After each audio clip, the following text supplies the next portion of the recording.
Stand still. Open fire!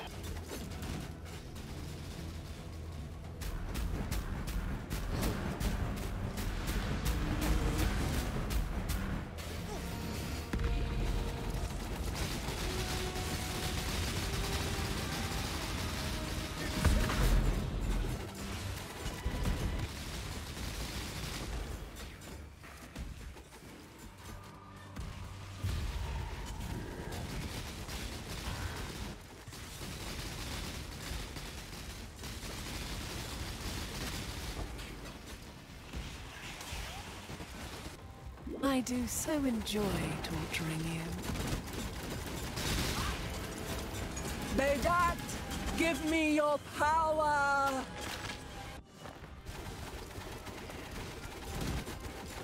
You will know pain! My excitement is there. Mortal flesh is so fallible.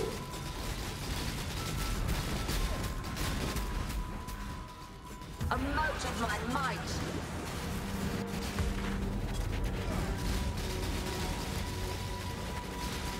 Take this vitality boon.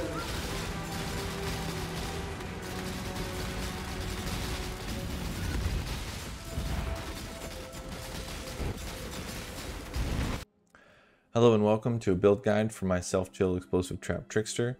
It's a build I league started and used to farm several mirrors early in league, and in this video I'm going to explain how the build works and how I went about farming with it.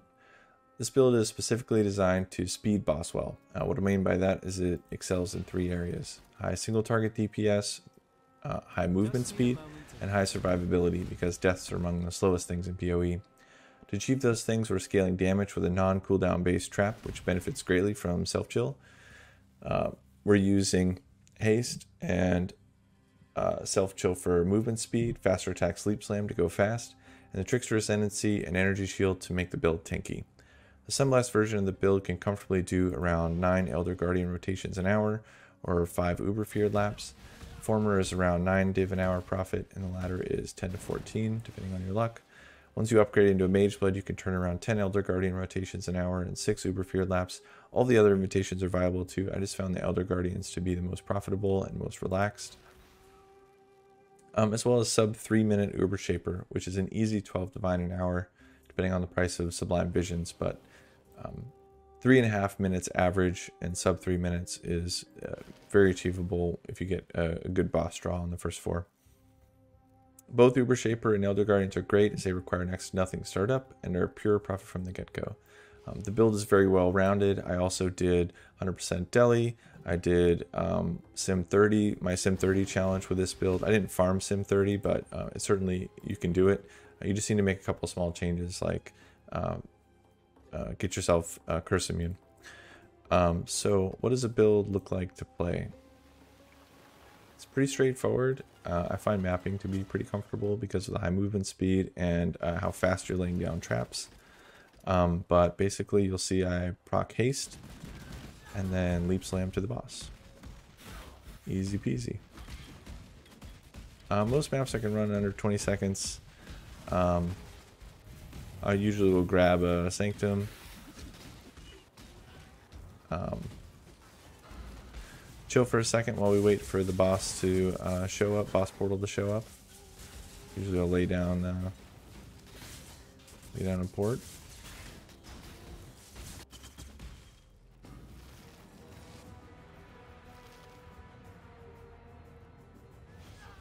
We'll insta-phase the boss.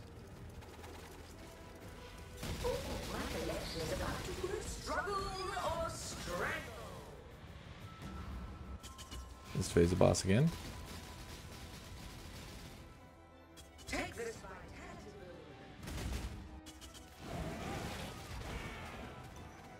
And we're done. Easy peasy.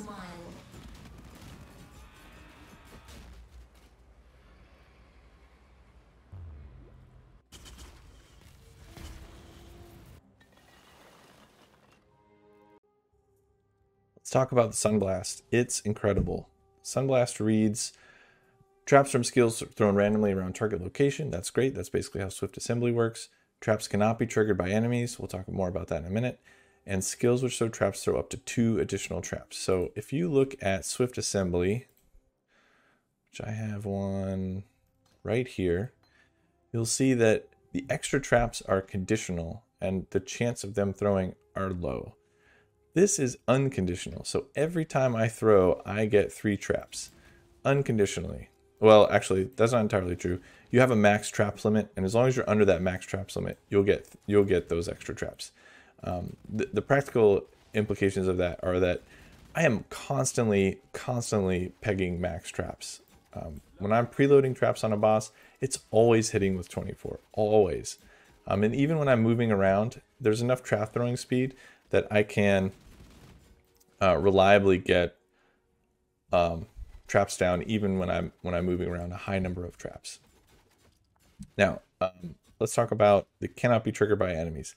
That is sort of problematic, but you have skitterbots, and skitterbots are awesome. So you have a bunch of skills like high explosives, which say 15% to gain a power charge when your trap is triggered by an enemy. You'd think that that wouldn't work with this, but when you're actually killing mobs, the skitterbots trigger the traps and they count as an enemy for whatever reason. Same is true with Master Sapper, which grants frenzy charges. Frenzy charges are amazing, and you'll get them. Same thing with Arcane Pyrotechnics. You will get Arcane Surge. Real quick, one other important thing. The roll on your Sunblast is very important. This is a near min rolled one at 55% reduced trap duration, and I have a max rolled one at 75% reduced trap duration. Neither one of these is terribly expensive. They can both be had for less than a divine at the moment. But you'll see the difference in a min rolled one. Right in the middle of the card, you'll see trap lasts 1.8 seconds. That means that when you put a trap on the ground, it's going to sit there for 1.8 seconds before it goes off. With a max rolled one, you'll see trap lasts 1 second. Sits on the ground for 1 second. It feels so much better to have a max rolled Sunblast than a near min rolled one, so pay attention to that when you're shopping. The other part of this is self-chill. So the way that self-chill works is we have a level 1 Forbidden Right socketed into a trigger, scepter, or wand. You can use either. I'm using a scepter here. And it's important that it's the unveiled version of the trigger socketed spell because the crafted version is 8 seconds. So that 4-second duration coupled with a skill on our tree called Lethe Shade, which doubles the duration of ailments on you, means that when I trigger self-chill, I have 4% every time it's triggered. Now, Forbidden Right does self-damage to you, chaos damage specifically, and Call of the Void, which is one of the rings that you need in order for this to work, says that all damage taken from hits can chill you. And then Winterweave, which is the other ring that we need, reverses the effect of chill. So we have a Forbidden Right, we're doing self-damage of the chaos variety to ourselves. Call of the Void is making that damage chill us, and then we're reversing the effect of that chill. So the net effect of that is we are chilled, but we're not really. Okay, next I want to talk about Chaos Res. Chaos Res is important because Forbidden Right does chaos damage to ourselves, and if you don't have Chaos Res, you're going to kill yourself. We solve Chaos Res a few different ways. One is this wheel right here, full wheel plus the 12% Ellie Res and 7% Chaos Res at the end. The 12 all Res is really nice, particularly when you don't yet have a Mage Blood, because Res is kind of a pain in the ass. The other part is a 3 passive small cluster with Chaos Res.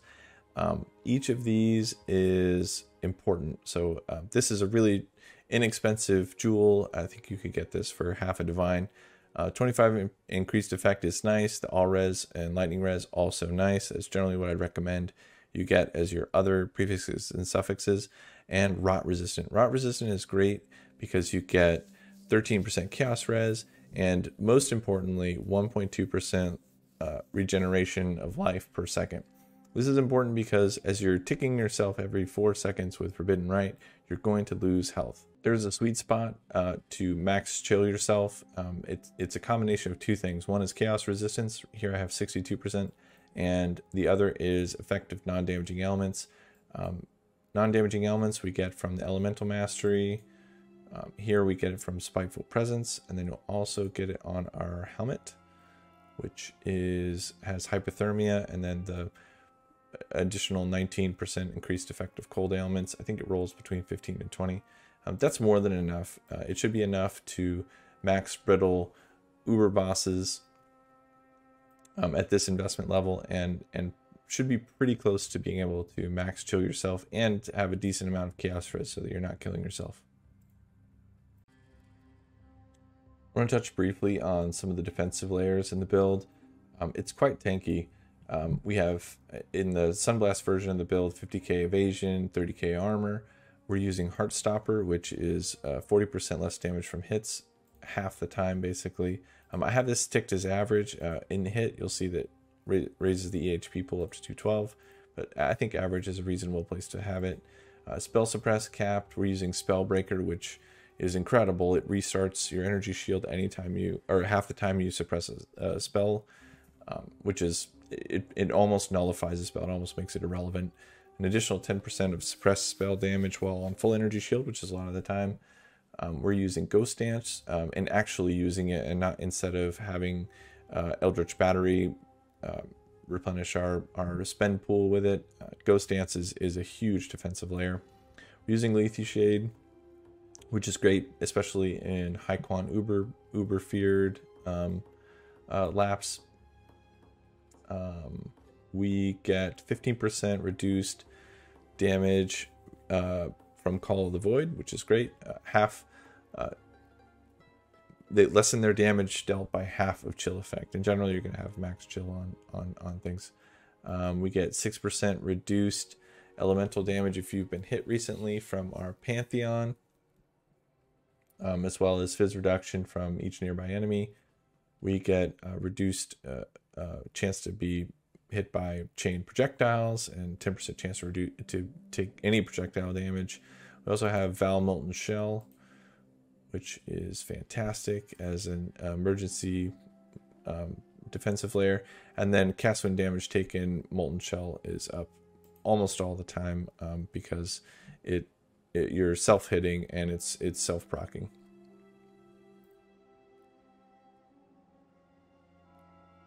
In this build, we also have Enduring Cry to generate some additional life regen and endurance charges. One last thing that we have on this build is Divine Shield. You can see in the Skin of the Lords that we're using, we have Call to Arms. You can interswap this with Divine Shield or Call to Arms, but you need both. Call to Arms allows you to use Enduring Cry without the stutter step weird penalty that happens without it. And I have it on a relic, which I copied into here. This is a pretty... I just put a 1 mod relic in here, nothing crazy, just a crit multi relic, and then Divine Shield on it. I think Divine Shield costs maybe a Divine. One of the things we need to solve in order to take advantage of ES as a defensive layer is mana. Without a Mage Blade, we have to jump through a few hoops to get our trap skill cost down to something reasonable. You'll see my explosive trap cost right now is 1. The way that I'm solving that is stacking several different mechanics. So the first is anomalous trap and mind damage. The alt quality, and these are fairly cheap. I think maybe 40C is what I paid for this. Reduces the mana cost of the skill by 10%, which is significant. The next thing we use is an impossible escape. There are two options here really. The first and the cheapest is glancing blows. I think these are, I think I paid maybe a divine for this, or they might be up to 2 divines now. And this whole wheel here reduces the cost of skills. This whole wheel combined is 15%. The other option is one of these, which is Necromantic Aegis.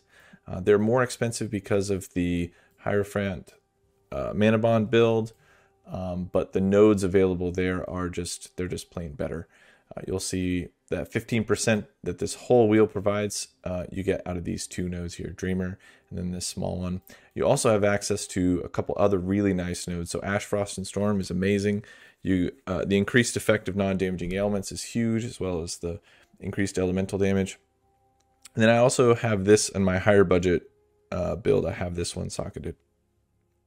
Some other things we can do to reduce our mana costs is the flask craft from the Katarina flask. This is something that I use in order to make haste and zealotry available to us. You'll see once I put it on and pop it, these skills become free, and I can use them, and they last for the entire duration.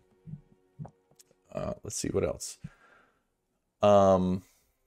Also, we have an amulet craft, the Elrion craft prefix. Unfortunately, we don't have them available on rings. Another thing that we're doing to reduce our mana cost is using divergent inspirations. The divergent alt quality is really great. It provides an extra 10% reduced mana cost, which ends up going a long way. I think, let's see what we have. 31 down to 1. I think I might have a regular inspiration. Let's see what the difference is here.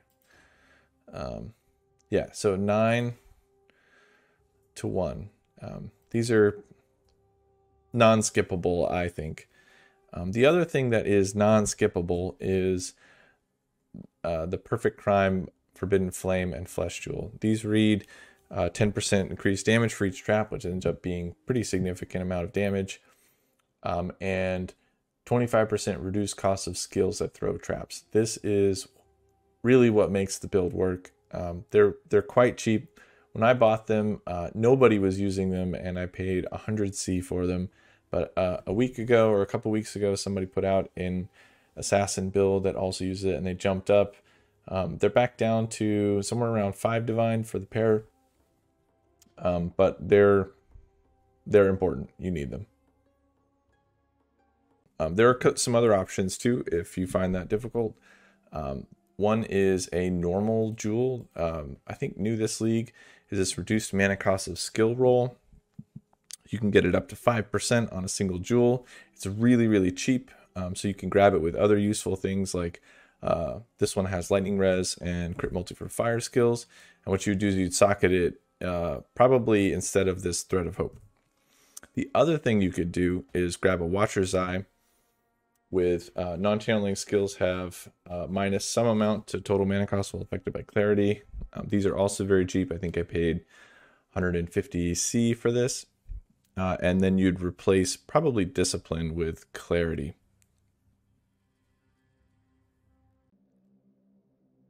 To solve Reservation, we do a few things. So one, the first and most important probably is this 6-link aura setup. We only have a level 4 Enlighten here, but because Skin of the Lords provides 2 levels to all socketed gems, which is massive, we actually are getting the benefits of a level 6 Enlighten. That coupled with our 5 auras means that we only need to use 1 Enlighten. Often one of the problems with having an Enlighten and 5 auras is that you need to use more than 1 Enlighten, maybe in your gloves or your helmet. But this is actually really nice because we're taking advantage of extra links in our helmet.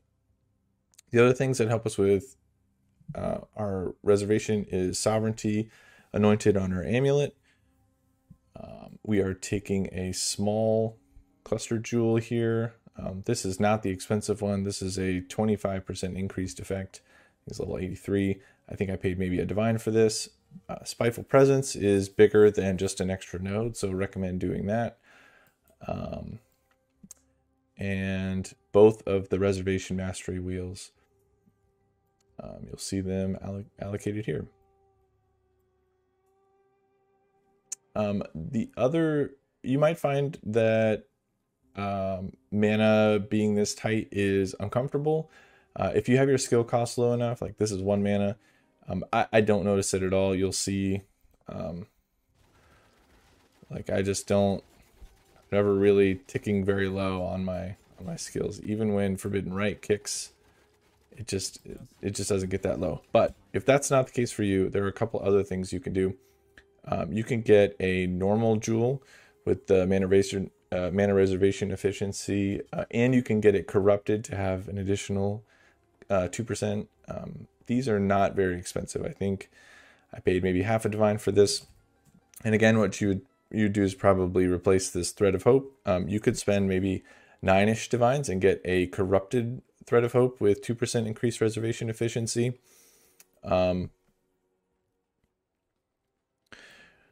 Another very cheap thing to do is, you'll see the amulet I have in the budget version of this is not a great amulet. It works fine, but I think I paid maybe a divine for it, or 100C, probably less.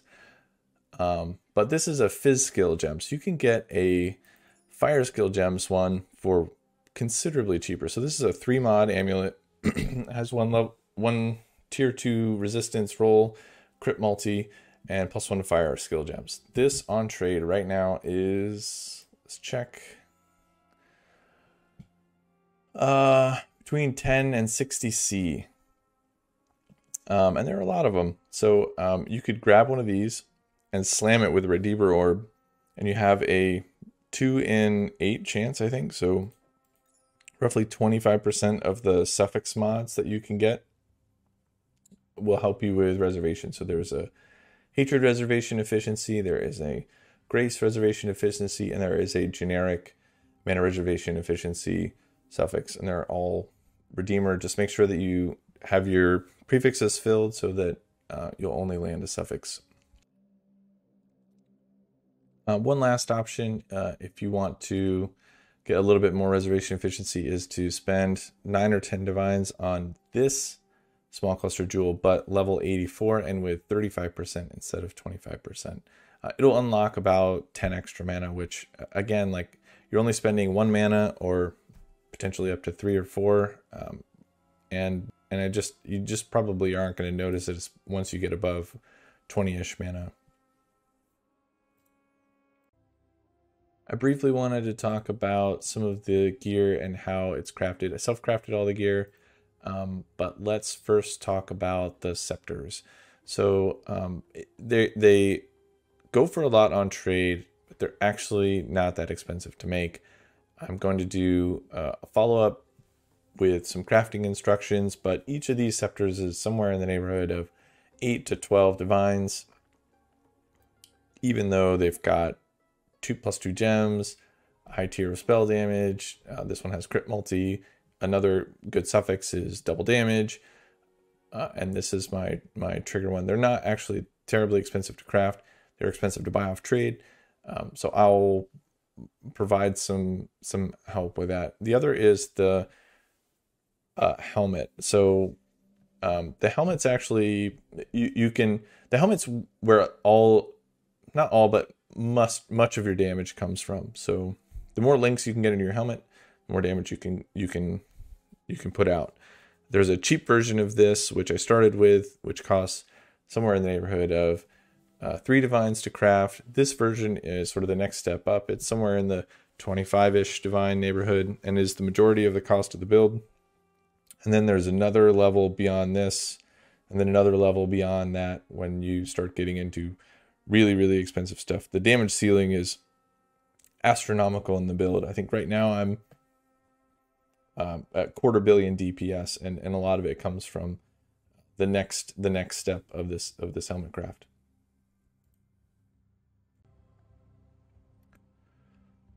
Okay, once you're ready to invest a little bit more in the build, I just want to point out an upgrade path real quick. The first thing I would do is roll a better amulet. This amulet I think is 1 div, something like that, off trade.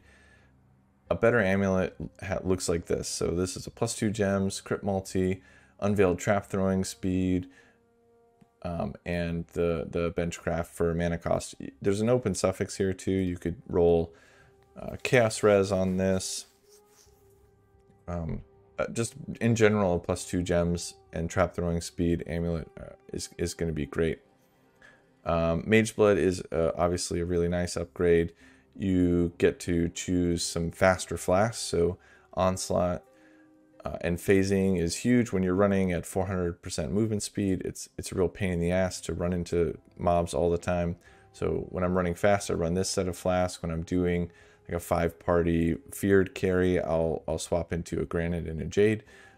With a mage blood, I'm at 70k evasion and 45 or 50k armor. Some cheap upgrades that you could look for are hatred effect on your ring. I think these are going for about a divine, and the hatred effect implicit is worth something like 4 or 5% DPS.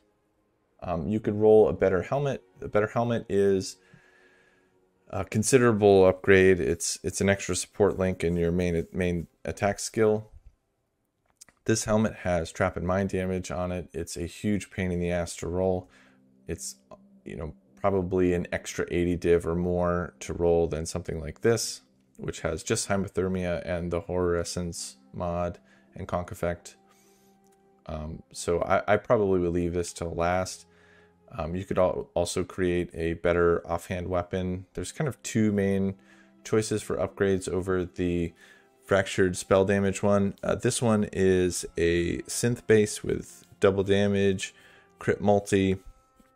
The Chaos Res just sort of accidentally was there. I bought this off trade for, I don't know, like 5 div. It wasn't like I robbed anybody. This had been in trade for a few days, and I think just probably not a lot of people have utility for it outside of my build.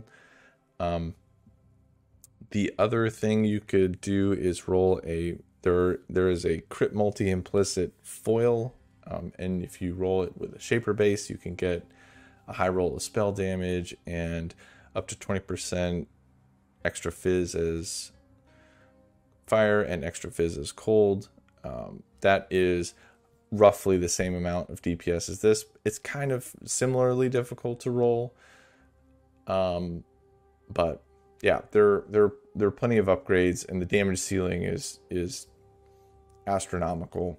Most of the stuff I've done here is quality of life, like phasing and onslaught. Those are not DPS boosts to us. Onslaught doesn't do anything for us other than make us faster, but that's what I wanted. I wanted to be fast.